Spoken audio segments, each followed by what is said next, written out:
Stay wabaka andiswano machachino awande isho machachi my father stay wabaka andiswano machachino awande isho machachi my father stay wabaka andiswano machachino awande isho machachi. Okay, let us call Mr. Siposenko Sindlovu and hear what he has for us.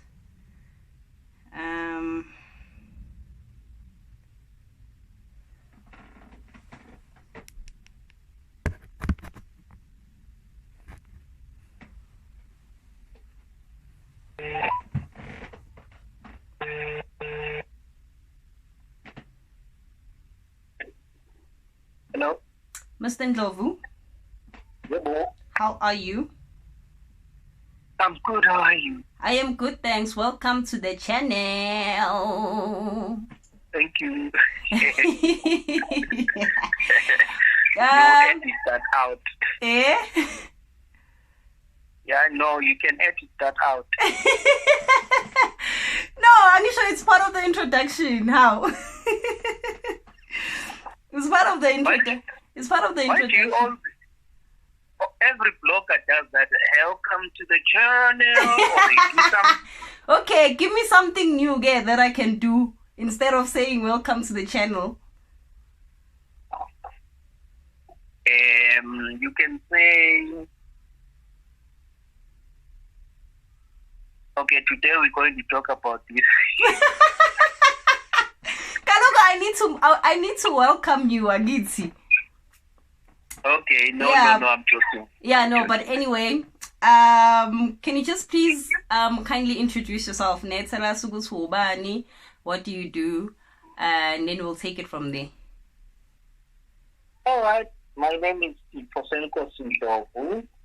I am a program manager for a GBV program that is funded by USAID.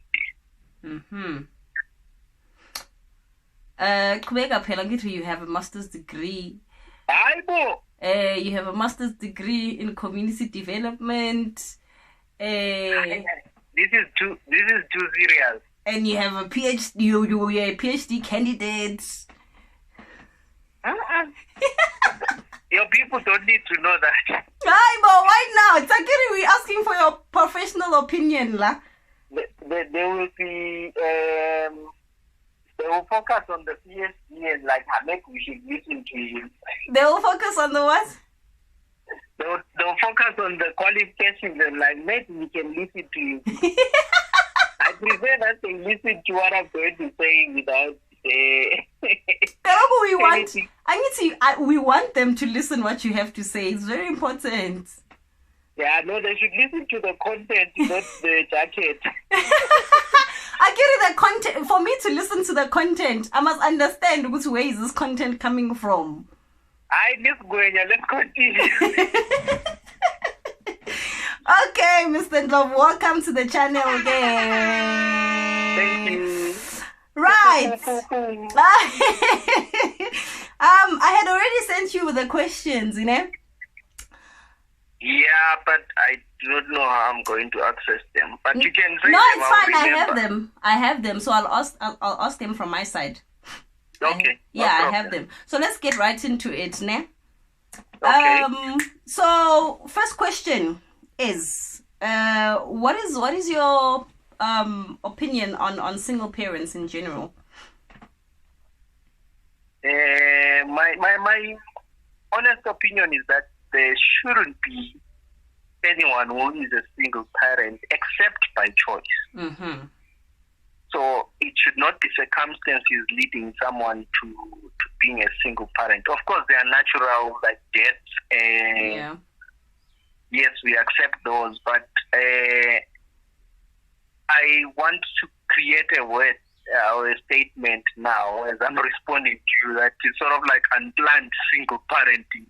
Yeah. Where you just stumble on it when the other partner or the other parent does not play their role. Yeah. So that's why I'm saying no one should really be in a single parenthood unless they are making a conscious decision that no, I just want to have a child with this person, but I do not want them to. I do not want to co-parent. I do not want to be in any form of a relationship. Yeah. No, 100%. So essentially, I am feeling that most single parents do not have a choice. That choice. It's just that they stumble on it and they just have to figure it as they go. So they're never prepared for it. Yeah.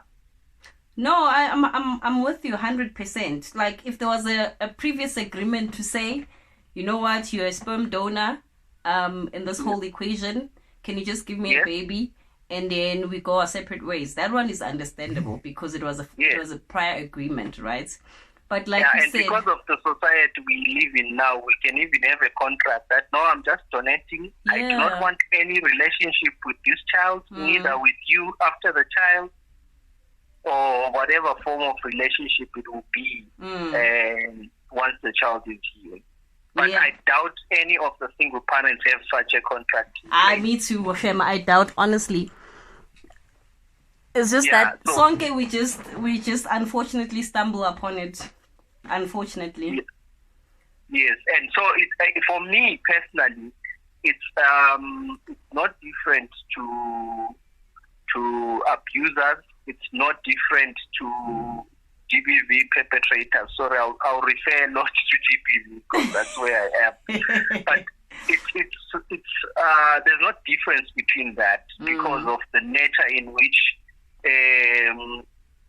women find themselves having to deal with such situations. It's also not different to people who default on payments or who have got debts because honestly, if you are in a relationship with someone and both of you are aware that sexually you are not protecting or you are not on a pill or you are not on some method of control, surely in your mind, one of my mentors usually says the mistake is in not getting pregnant when we have sex.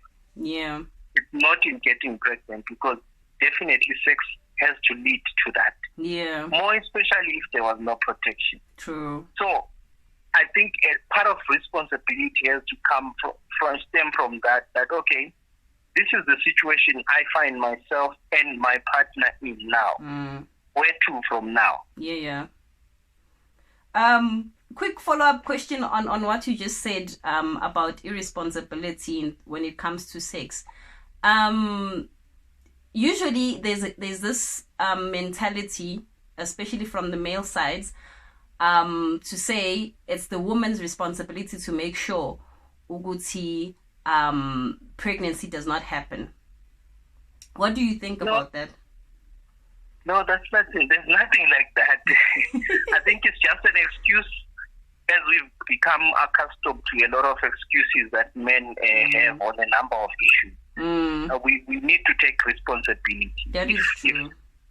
If I have a partner and we are sleeping together, we already need to know or have some sort of agreement that, hey, should things change or should we be pregnant or should something happen, and we do take responsibility for all the other infections that come with sex. Yeah. Like, you're not only protecting yourself against pregnancy, but also other things. And you can't tell me that, no, I did not buy the condoms, but I went and slept with her without protection and she needed to protect me. Yes, that makes sense. So if you don't leave that responsibility of protection as far as sickness is concerned, why do you leave the other responsibility as far as pregnancy to the other person?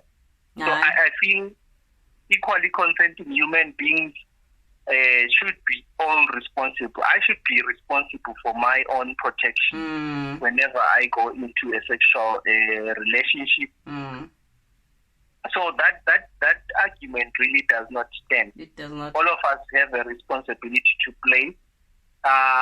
We are not talking about someone who missed the pill by mistake. Yeah. We're talking about people who never had that conversation. Yeah.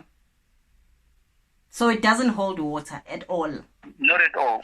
No, not as far as I'm concerned. Yeah. I know there could be other opinions about it. Definitely. But, definitely. If I set out today to sleep with you without protection, I may not have thought about it. It may have been a spur of the moment, but surely, as a grown, fully functional human being, you should know that because you did that, there might be consequences. Yeah. No, understood, Mr. Ndlovu. Second question, ne? Yes. What are the pros and cons of raising a single parent, raising a child as a single parent? Sorry. Yeah, pros and cons. Let me start with the. You know what? Let me not distinguish them. Let me just say them as they come in my mind. Yeah. I think for me, when the woman has accepted her situation, yeah, though difficult, because certainly it's going to be difficult. You were looking after yourself, and now you are looking after a human being with no support financially, emotionally. As a parent myself, and I know these little humans can be very difficult. True that. They can be sick at any time. You are alone. You need to either drop from work and take them to hospital. They can be just plain difficult, and you need to nurse them. So that requires some sort of support. Now, if you do not have the financial muscle to hire someone to take care of your child or to put them at a preschool, that already sets you back, and it alters your life, which previously was you waking up, looking at yourself in the mirror and know that you're only taking care of yourself. Yeah. Now, this added responsibility needs to be taken care of by two people. And so I think the cons there are that, you know what, your life changes and you have no support. Maybe some people do have support and they have the money and say, you know what, I actually don't need the other person's money or contribution to raising this child. But still in that situation where someone is well up, there is also a gap in raising the child. Because remember, as a child, children are meant to grow in a family that is exposing them to all the possible good things about being in a family. Yeah.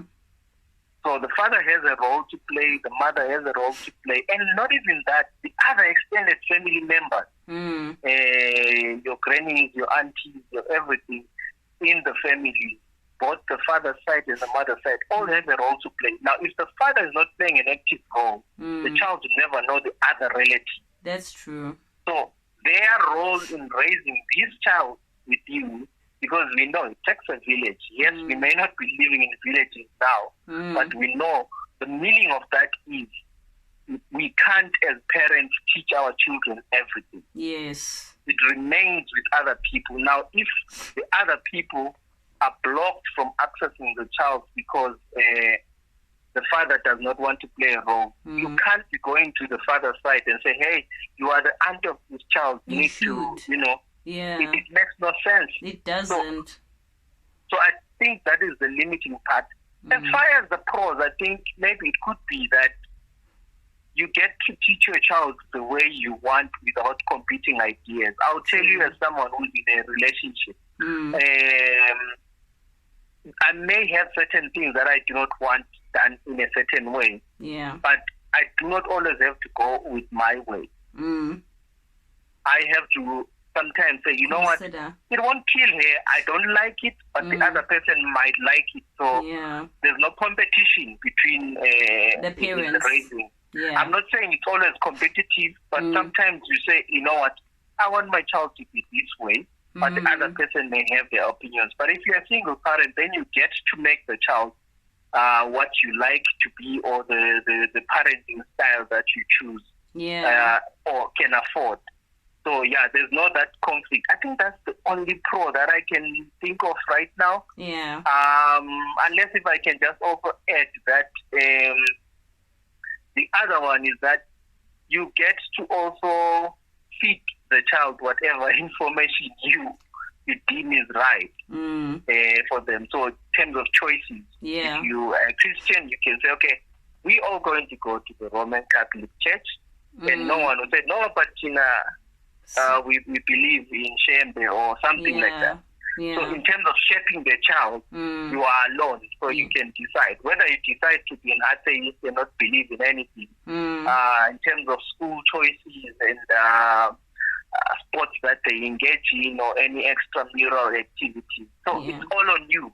Yeah. So maybe those are the pros, but they're not entirely satisfactory to me, but I just have to mention it in terms of responding to your question. Yeah, no, I understood. Makes sense, Mr. Ndlovu. Also, I wanted to add on the cons as well. Uguti, the burden of, maybe not the burden, the responsibility of you as a single parent now having to answer questions from the child that you are raising as to where is the parent, where is the other parent. Oh, yeah. That's also kind of like, and for me as a single parent, that's my biggest fear. Okay, when that time comes, how am I going to handle that situation, right? Because it can be all kinds of emotions involved. Like abantwana, they don't understand Langish. Bona, they just want to ask you questions and you need to answer them ngendlela bafuna ngayo. Yes, that's true. Yeah. And that's a great one that you're bringing across. And it definitely has no format. It can come now when the child is just a toddler. Yeah. Or it can come later on in life. Or it can be triggered also. You know, the other children's, the daddies pick them up, or at school there's a daddy's day or Father's Day event, and every other kid is having their dad taking pictures and everything. And then this one does not have, and maybe there's no uncle close by to come and shadow the space that the dad has created. So that is a problem as well. But I think to just help also, I'm not sure if we are in your blog today, you're talking about solutions to this, but I'll just give you one. Yes. That is to say, I always say it's the honesty from get-go. Yeah. Just tell the child, okay, that is there. Also depending on what level of relationship you and the other parent have. Yeah. If they're totally out of your life, like they don't take your calls at all, then I think it's also best to drop it gently with the child to say, hey, for now, we can't reach there. We can't talk to him. We hear he's somewhere. But you'll find better ways of letting them know. I prefer letting them know from an early age. Yeah. So that in their small minds, they start, it's like when you're telling a child that you do not have money to buy them something. They may kick and scream, but also depending on how you told them, they might say, oh, okay, mommy, you know, when I grow up, I will have money and I'll give you. You know, that's a way kids understand situations. I do not know how, but they will. So if you constantly just bring it across and say, you know what, Daddy is around, but we can't talk to him for now, you know, or he is around, you can talk to him on the phone. It's just that he never comes to visit you or to give you a hug or to tuck you in bed at night. So that way you start bringing it up. Even when as they grow and start to become more understanding of situations, it helps them because they know there's a consistent message that mommy has been saying that, oh no, Daddy is there, but you know, he has never come to visit us, you know. Until at a time when they fully understand and they can even make a decision whether to confront their dad or to just say, I have accepted it, I have not dead. I know people that have just, oh no, I know the guy. I really don't bother him. I don't think I need anything from him. If he comes, I'll talk to him, but he would never be my, you know, go-to person. Dad. Yeah. Gosh. Yeah, no, it's tough. It's a tricky situation. Yeah, no, very tricky. What do you think is the reason why we have such a high rate of single parents in the country? I hope no one will chase me for this, but I will say. No, Malagisha, it's your own opinion. You're entitled to it. Yeah, thanks for that. I think for me, it starts at home. Yeah. How my parents raised me is not only for them. Yes. They were raising me for the community. Mm-hmm. The community that has got girls, that has got women, and how I treat women and how I see myself in any relationship is a result of what my parents planted in me. Yes, people change. And some people are changed by circumstances or scenarios or places. Like someone moves down to Joburg and he changes because of influence or because of their status at work, the amount that is in their bank account, it may change. But what I'm saying is men are raised to not take responsibility, even as young boys. Yeah. So we raise them as freeloaders. They don't do dishes. We allow girls must be at home before sundown. But girls have to be at home before sundown. But boys can come at any time. Boys can attend a party, any party on the street bash or in the community at will. But for a girl, you have to ask for permission. Now we are raising them differently already. One, we are telling them that you have to be responsible and always ask for permission. The other one is saying, do as you please as long as you say. Yeah.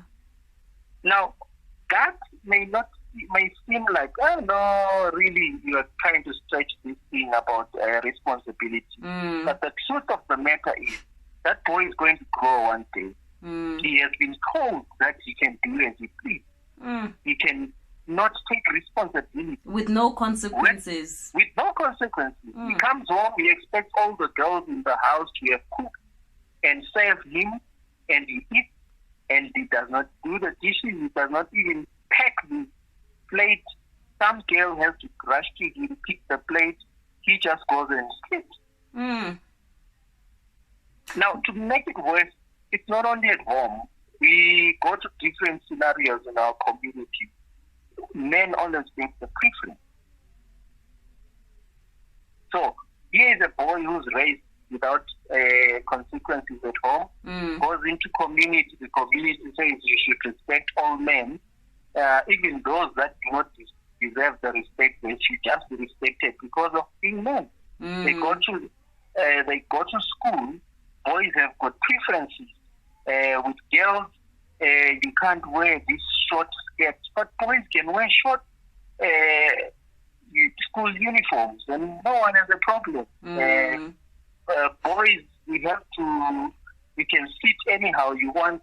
Women, you have to put your legs together, and your centimeters have to be like this. You have, as a lady, you have to walk like this. We've got too many rules for women and none for men, or very limited for men. For men, yeah. Now, how are we then expecting a responsible man when from birth they've never been responsible for anything? I'm not saying there are no parents that are putting rules that are equal, but the majority of our society has got irresponsible men because they do not know what responsibility is. They've never been held accountable. So when they enter into a relationship, they enter with the same framework. And the same expectations of what they'll be served. Yes. So they come, they're served, and then once the time of responsibility comes, to say, hey, chief, I'm now pregnant. And he's like, I've never taken any responsibility for anyone. Then they run. Or even if they don't run, they expect you to carry the back of everything. And they just come in with the finances. Yeah. They just come in with the bare minimum. Yeah. And raising a child is not only financial. And it's not. It's really not. I'm going to cousin my daughter when she was crying and I did not understand. Why are you crying? I know at some point I've even said these words. You are privileged. You are privileged. You have a dad who loves you, who hugs you, who touches you in bed, who gets you everything you want. So why are you crying? You see, it comes from a frustration that you have everything. Yeah. There are some people who do not have half of what you have. But I'm just saying, the investment is not only in finance. It's also in some things that you do not even understand yourself. Nice. You feel like, this is a spoiled brat. How can I provide for you for food and everything? Now I have to even cuddle with you. And you're telling me that you're not feeling well. You feel like crying. But you are full. You think you go to your best school. But here you are crying. That is the journey of being a parent. You need all those things. I'm not saying it's only bad days, but we also have good days. Yeah. And those good days are worth celebrating. Yes. I see certain things like my daughter comes to me and says, oh, you know, Teddy, I love you. I would like to keep you forever. If there is not there to tell, where do those emotions go to children? That's a very question. And that's a very good question. Where do those emotions go? Yeah. Yeah. And I've never actually looked at it that way. I've never actually looked at it, and it makes so much sense. It makes so much sense. Yes, because you can't tell me that they do not feel feelings towards a dad or someone. They surely those feelings are there. Yes, they may not have known them. But I'm sure when other kids come to school, I've got a daughter, like I've been making examples about it. She goes to school. She was talking about the lives of other kids' parents and how they are getting paid to school. One time I was late from picking her up. I found her in a state. And she says, I'm not going to talk to you. You must never be late to pick me up. Because so and so's dad came and he even brought them ice cream and he did all those things. Now imagine, I am there as a present father, just that on the day I was late. Imagine the one who knows there's not there. Nice. I'm sure there are emotions there. Too much. That is not contained. And then you wonder, women are always angry. How much do they contribute to it? Because if I'm not there for those emotions, who is going to be? Nice. Yeah, hi, Yazin, you touched the nerve over there. I'm sorry, it really is a very topical issue. Yeah. And as I've declared before that I did not want to talk to this case because my opinions are very, Yeah. No, understood. But the previous question leads us to the next one. So we've identified the problem, right? Yeah. We've identified the problem. So in your opinion, what can be done to help alleviate the whole single parent pandemic? You know, I wish I was God. I really wish I was God being able to, or God being able to know the future or determine. But I think for me, part of the solutions, I'm going to give you radical solutions. Yeah. A father who is not taking care of their child must be blocked, or what do you call it? Blacklisted, blacklisted. Yes. Like when you're not paying your debt. Yeah. Yes. They must be blacklisted. Why am I saying that? They have a duty or a responsibility. They may not like it, I don't mind. Maybe they had a child with a mother who's crazy. I understand that part. Tough luck. And that's always one of the excuses. No, I'm not present because the mother is crazy. It's fine. It's fine. The mother is crazy. Don't engage with the mother anymore. Yeah. Take care of your child. Remove the mother in the equation. She's a grown-up person. She can take care of herself, but take care of your own child. That is not an excuse. The mother may be crazy. You think we are married and all is bliss? No. You sometimes are married to a crazy person, but you know you can't leave them, or you do not want to leave them. Yeah. You just find a way of dealing with the craziness. If everyone left every situation that they felt was not serving them, where do you think we would be? There'll be no marriages, let me tell you. Yes. Yeah. So sometimes you stick it through, but if the marriage starts not working and I see that, no, this is not serving me at all, then you divorce. But when you divorce, you still take responsibility for the children. For the kid, yes. But the mistake that people make, because I was speaking to one of a friend of mine who was also raised by a single mother. She was also saying, Uguti, even the married people are single parents within their marriage. The divorced parents are single parents because umuntu wesilisa mangaba divorce na everything. No, which should not be. Yeah, you know, Kuku, it makes no sense for me to break a relationship with my own blood. I can break a relationship with the mother. Yes. It's not blood. It was meant to be held together by love and commitment and everything. If those things die, it's fine. They die. Then I feel to be in a romantic relationship with the mother. But the offspring of that time when we were lovey-dovey, because every relationship, I'm telling you now, it has those good moments, especially when it's starting. So there can't be an excuse to say, because now I'm not in a relationship with your mother, I'm not going to take care of you. I will have to take care of you until you are able to take care of yourself. Exactly. And besides, you don't resign from being parent. You are a parent until you die. I consider myself to be a bit older, but I still call on my dad sometimes. He still chips in here and then, like, hey, chief, I just sent you money. Yeah. I'm like, oh, thanks, dad. Because it's my dad. It's a lifetime commitment. It's a lifetime commitment. Yes, he knows that it's a lifetime commitment. Sometimes we don't see eye to eye, but he knows this is my blood. There's no resignation there. Aish. So all I'm simply saying is there is no way we can run away from our responsibilities.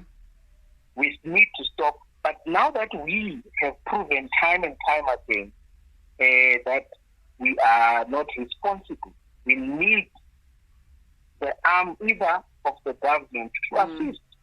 To say, hey, all these children can't be born by women alone. There are some actors somewhere hiding. How can we bring them to the fore? Yeah. Let's blacklist them. And we don't blacklist them in such a way that you can't have access to things. No. We say to you, people, you have 5 children by 5 women. We need you to take responsibility to the best of your ability. We won't stop you from accessing employment, but for every employment, if you don't do it willingly, to take care of your children, the employer will take care of your children on your behalf. On your payday, you will see your amount that you earn on the pay slip, but that goes into your bank account is minus the amount that goes to take care of your children. To the kids. On the emotional side, unfortunately, you can't force someone to have an emotional relationship with the child. To be there. We have to find other strategies to that. But on the financial side, which is much the chief contributor to why some men run, we need to put in place those things. When we go to open a loan, the bank keep asking, how many children do you have? And we see here from the system, you don't take care of child number 1, 3, and 4. Why is that? Please fix that for us to give you a loan. Before we give you the loan, I'm talking about practical solutions that we have. Because talking to men, we always come up with, no, women are toxic. Yeah, no, there's always going to be an excuse. There's always going to be an excuse. I'm sure I'm toxic to someone too. Yes, there's definitely. Someone who looks at me and is like, I don't like this guy. Hey. Why? I think he's toxic or he is toxic. Maybe as a manager, I'm toxic. Maybe as an employee, I'm toxic. maybe as a brother, I'm toxic. Yeah. So there can't always be this excuse that women are toxic. Human beings are toxic. Mina, I always say, Uguti, I don't care how crazy the next person is. If I share a child with you, and maybe I have my own issues, I would never ever be okay with not seeing my child. I would never be okay with not seeing my child. I don't care how crazy that person is. But my own blood, I would make sure Uguti, I do everything in my power to be in that person's life. Yes. But these days, abantu bakhona, they just say, uban is toxic, so what can I do? There's nothing I can do. That's it. Pelil. And maybe sorry to cut you. And a person will go for years without even, acknowledging the existence of now or anything like that. Yeah. And I think also, unfortunately, because of how we are living now, it makes it difficult for even our parents to hold us accountable. Yeah, it does. Because we're up in Joburg, our parents are down wherever they are. And they don't know what's happening. People have a child. And they can't say anything. They say, are you taking care of your child? And they just say yes. But, yeah. So what I'm simply saying is we need to take responsibility for our children. And the solution, among other solutions, is in us identifying that those that are run. I've heard of instances where women run away from their children, but they're in the minority. So if the majority is men, then there's a problem with men that we need to fix. Yeah, definitely. Yeah. I also wanted to ask something. You know how there are other men who grow up without fathers in their lives. Do you think that also plays a role in them now being absent from their own children? There are some elements that relate to that. But I do not think it's in the majority. Yes, we as fathers model behavior to our children, or as parents we model behavior to our children. You hear people say, oh no, my mom was very disrespectful to my dad, and that's why I don't want to get married. What if I also become the same? But you can get another child in the same family who says, because of what my mom was doing to my dad, I want to be a model woman. I want to be a good wife to my husband. So we can use it as an example. It sounds nice. There's a good ring to it. But really, I don't think it's entirely true. Yeah. I think it has to do with the person himself, the individual. Yeah. People make choices. True. There are people who grow up in toxic homes, and they are the nicest of people because they decided to break the cycle. The cycle that it ends with me. So we make choices. Yeah, no, we do. We definitely and we can't do. lump them together and say, because my dad was like this, I am like this. We know some of the most cruel men who have some of the most nicest children. And some of the pastors and good men in society, according to a lot, but they have horrible children. Horrible children. Yeah. And you wonder, but you guys woke up and you would sing all these beautiful church songs, you are known to pray. What happened? No, you made a decision. Yeah. To not be like your dad. Right, last so really, question. There's no formula. Yeah. Last question. Last question, Mr. Ndlovu. All right, thanks. How best can single parents and their children deal with triggers? I mentioned that there's a lot of triggers. Yeah, you did. I think that you should bring this up. Now I'm getting excited. I'm getting, when we look at the days of commemoration, which I'm not a fan of anyway, even if it's Christmas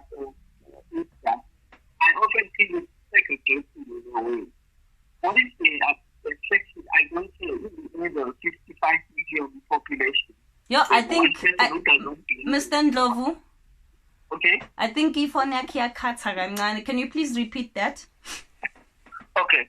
I was saying when we talk about these commemorations, these days like Christmas, Easter, and all those things, I found those to be the major triggers. Why am I saying that? Is out of the 55 million South Africans, what if there's one person who does not believe in that? I'm not saying because of that one we should not celebrate things. Yeah.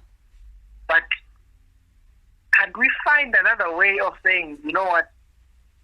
Let's celebrate our parents every day. Dad, mom, uncle, gogo, everyone.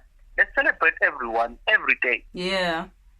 Because when you throw a bash at school and say this is Father's Day, you ask me as a father to come dressed in a certain way that my daughter likes. I go there dressed as a banana and my daughter is having a time of her life. Yeah. And in that school there is a child who is not there. How does that child feel? Yeah. I'm not saying we should suspend all these celebrations, but we need to have a bit of consciousness as far as kids, because kids are very impressionable. True. I've seen it even in my kids' school. We go there and they say that we've got IT. And we sit there, it's mom, dad, and my daughter. But there's one kid who's sitting there alone. And oftentimes, being a social worker does not allow me to ignore that child. Yeah, it doesn't. And I call her and say, come and sit with us. And she comes and sits. But I have many questions in my mind. Where are the parents? Yes. Are they at work? Couldn't they sacrifice? Maybe I'm more privileged than them. That's why I'm sitting here. Yeah. And can afford to sit with my daughter who's seemingly having a time of her life. So we need to have a bit of sensitivity. Yes, we are doing a good thing celebrating parents, but also let's have a legal courtesy about those that may not have. And let's not go over the top. Let's just say, okay, kids, when you get home, do something nice for your dad. Because at school they have this thing, it's Father's Day. Guys, let's write cards for your fathers. And that time, the kid in school doesn't have a dad. So now you're sitting with the question, okay, so who do I write this card to? Yes. Or even if when they write the message, they will break your heart. Yeah. I wish I knew who you were. That becomes a trigger to the child. It brings painful memories to the mother, who then loses it on the child whenever they cry. It just becomes a mess. It becomes a mess, honestly. It becomes a mess. So that's one trigger. The other trigger is fathers who then flaunt their wealth or their possession on social media. You can see the guy is driving a nice car, but he never sends you money. That really, for me, really, I do not know how you can run away from it, but I know it needs to be stopped from the end where it's coming from. I think that's where the whole blacklisting also comes in. Yeah. In terms of a solution to that becomes, yes. And that's how women become bitter, because Exactly. You know, I know of a situation where a guy left their own child and went into a new relationship and was posting the latest child that she came with into the relationship. It's not even his. Hi, what evil man is that? Yo. It makes no sense at all. Imagine. I do not care who says anything. It makes no sense that I can be so happy and so loving to my new partner's child. Yeah. And yet I don't care about my own. And how is that child supposed to feel, gay? How is that child supposed to deal with the emotions that come with, seeing such on social media? No. Your child is struggling to pay preschool fees. You're taking your new lover's child to expensive school. It makes no sense. And then they call us bitter at the end of the day because they didn't do nothing. They are very innocent in everything. Yeah. And then another trigger is our parents. Unfortunately, I have to say it. Our parents don't understand. I think it's because they come from a different era. They have. Mr. Ndlovu? Hello? Mr. Ndlovu? Hello? Okay, I think there's a connection problem. Let me try and call him again.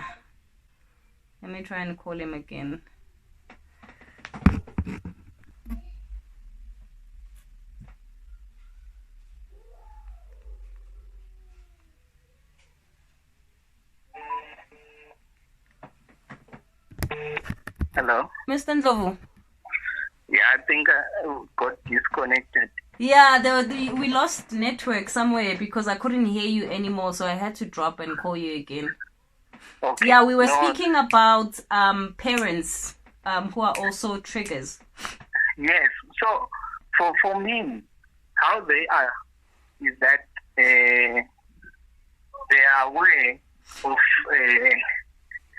the situation because they know there's no husband. They've never had anyone say anything. But there always these subtle ways of telling you about a husband or something like that. And oftentimes the challenge with that is your exact details of your situation. Yeah. They don't. And to them the expectation is that and sometimes even when they're playing with the child, there are these things that they say that you understand to mean that, hey, you needed to be like this, Yeah. Or this is the ideal. Instead of accepting you for the situation. Yes. And offering the best support. So uncle becoming the uncle to this child. Or your sisters, everyone trying to cover this child and support you. Instead, you are put under a microscope. Question. And say, but maybe something's wrong with you, Yeah. Because we have this jacket that we want to fit everyone in, which shouldn't be the case. And it's really not one size fits all, eh? No. It really isn't. It isn't at all. I think our parents have to also change their ways of thinking. We understand because they come from a different era, but I mean, a lot has changed. Like my mom, like for instance, my mom always asks me, "Uguti, so umgcine nini ubaba kaRatanang?" And then those questions that just unsettle me so much. They unsettle me so much because they know Uguti he's not present, and should anything change, they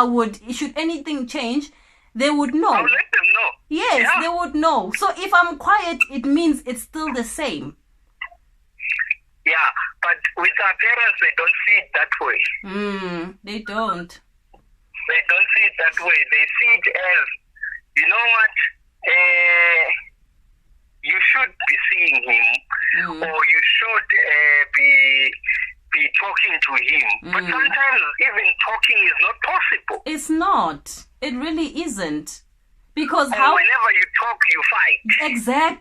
Exactly. So, and if you fight, now you get emotional, and those emotions, you transfer them to your kids because now you are angry because this person has triggered you and made you angry. Now, ukipela your anger emntwaneni, who did not do anything. So sometimes it's just best for you to keep quiet because there's peace mangabe kunjalo. Yeah, for sure. And you know what even gets worse is when the child picks up that you are mad, and they keep asking you, what's wrong, mama? And they overhear, if they are big enough, and they overhear the conversation, and they then come with their own questions. And say, anyway, mom, where is my dad? Why does my dad not love me? I heard another painful story of a child who said in school when they were asked to write about their holiday. And the child could not write anything because the mom said, I can't take you to holiday. Your father has not even sent you food for the past 6 months. And the child asked the mom, is like, oh, so he hates me. Yo. Now look at it. The mother said it innocently. Yes, it wasn't the right thing to say, or the right way to say it.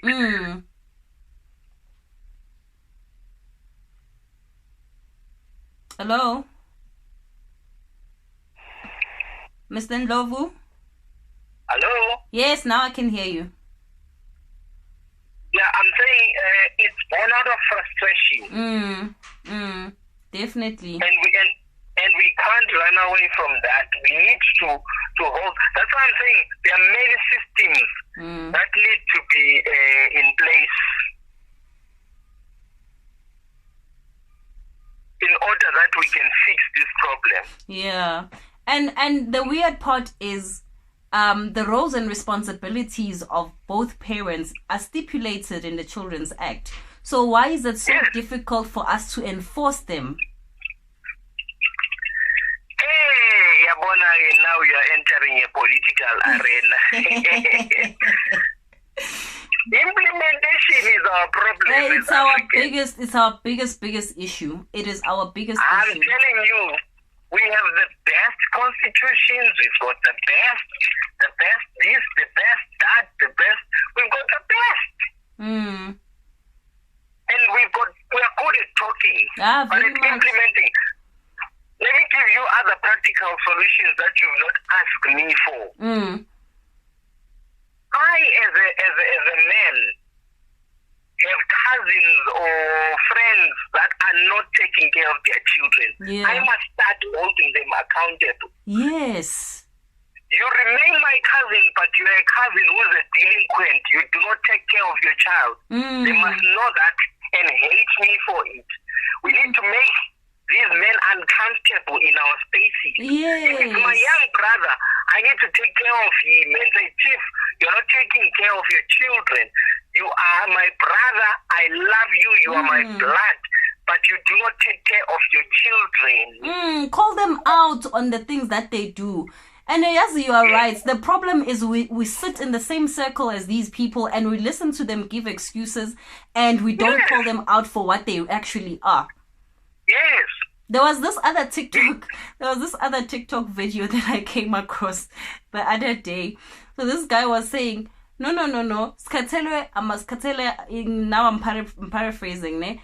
Skatelwe machita who are not taking care of their children and keep saying ukuthi mama womntana akafuni ngibona umntana but akusukuthi mama womntana akafuni ukubona umntana awondli wena you must just come out and say ukuthi akafuni ngibona umntana because angondli. Don't come and just say ukuthi abafuni ngibona umntana. Who in their right mind would just say angifuni ukuthi ubona umntana akho? No one. For nothing, just for vibes in jail. The honest is a backstory. We are not supporting the backstory. We are not saying the woman is doing right by leveraging the relationship with the father on the child. But we are simply saying, take care of your children. And you're right. You are definitely right by saying you guys in your own circles, you need to call each other out. Yes, if I have a child out there and my friends know it, they must say to me, hey, people, you know that money that I have that belongs to you, that you borrowed me when I was stuck in I'm going to take that money and give it to your child's mother. Yeah. You can get angry all you want, but you need to take responsibility. Yes. We need to be radical because the situation is not normal. It's not. And it's getting worse by the day. Every day. these nice people, diplomatic, no, I can't call him out, he's my only friend. It's not helping. It's not helping us.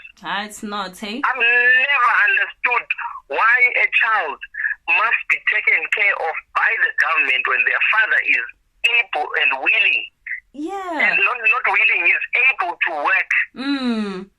And you get situations where now the child is gonna ask you, why is my dad not in my life but he's alive? How do you answer such a question? He's alive but There's he's no not. way. You know? There's no way. You just stumble and you won't answer the child. Yeah, no, Hashem, we need to do better, Hashem, hey? Like, we need to be the generation that does better, honestly. We can't have, you get people who don't have kids at 32 or 35, and they say, yo, my biggest fear is being subjected to a father who's a deadbeat. I decide to have a kid, but I'm going to be subjected to a father who's a deadbeat. That's the only fear. Yeah. And you understand, from there, it's a huge problem. It is. It's a huge problem. No, men need to do better. Yeah, no, we honestly do. No, thank you very much. Thank you so much, Mr. Ndlovu, for your time. I really appreciate your views, your opinions. So hopefully they land on our, our subscribers and our viewers. Like, I respect you so much, and your opinions mean the world. They are, valuable, and hopefully they help us in one way or the other. Yeah, Thank you so much. Thank you for having me. All right. I hit that cloud. All right, Mr. Ndlovu, I appreciate you, man. Thank you. Peace. I hope you guys have learned a lot from that conversation that we had. And I just want to say, from my side, what can be done, to help single parents. First and foremost, the government could implement policies that prioritize the opportunities for single parents or the children growing up in single parent households, right? Also, I think, spaces like this are helpful because, you can be sitting at the comfort of your home and watching a YouTube video and listening to someone who's going through the same thing that you're going through as a single parent, and taking notes as to how that person is coping. Maybe if I implement what she did, I could see a difference. And also having the single parent events, like where we come together and we have face-to-face contact and discuss the issues that we have, the challenges that we have, our proud moments, and how best can we support each other moving forward. That's also like a good initiative. And, as individuals or as human beings, we can offer help to single parents through, lending an ear, listening to what the single parent says. Because sometimes what you need as a single parent is just someone to listen to you vent, right? And if you are able to drop off a meal pack, to the parents, single parents that are struggling. Basically, guys, and also, can we have pro bono counseling sessions? That would go a long way, because some single parents literally cannot afford counseling sessions. I'm looking into going to counseling, but I can tell you now that Father's Day will not stop being a trigger. No matter how many sessions I can attend, it cannot stop being a trigger, because it's a scar. It's a scar that is painful, because I get to now worry, what am I going to tell my kid? Why is her dad not in her life, but he's alive? So it's hard, guys. It's hard, and we need to be better. We need to be a generation that tries and be better, in terms of this whole parenthood thing. And it's not that we can't. We can. It's just people make it so difficult that it becomes this whole hullabaloo issue, right? But in all honesty, guys, we can do it. It's possible, to coexist and not fight. Even if you guys are not together, it's possible to co-parent without fighting. Just honesty, accountability, consistency. That's all it takes. Honestly. Can we do better? Can we do better as this generation? Can we, close or get rid of generational curses? We need to do better. And I am proud of each and every single parent who is doing a great job raising their kids. And I just want to say, continue and don't stop. And wherever you feel like it's heavy, seek help. Like, call me. Now you can call me, guys. If you need to speak to me, you can call me. I'll provide my numbers to you on a private platform. And also if you need counseling sessions, I'll be there to offer those sessions. As some sort of support system. Okay, guys, so we've heard from both our participants, and I want to say I appreciate them for their time. They're not getting anything for sharing their experiences and their professional opinions, and my just heartfelt gratitude towards them for being part of this channel. So the next episode, we will be talking about the big question: where is my mom or dad? So that is what we're going to be discussing on our next topic. But for now, guys, please be reminded to like and subscribe. But most importantly, please, comment. Give us your own experiences. Share how you guys cope with all the challenges or the situations that we are faced with. I really appreciate all of you guys' time, and until next time, peace, y'all. I'm out.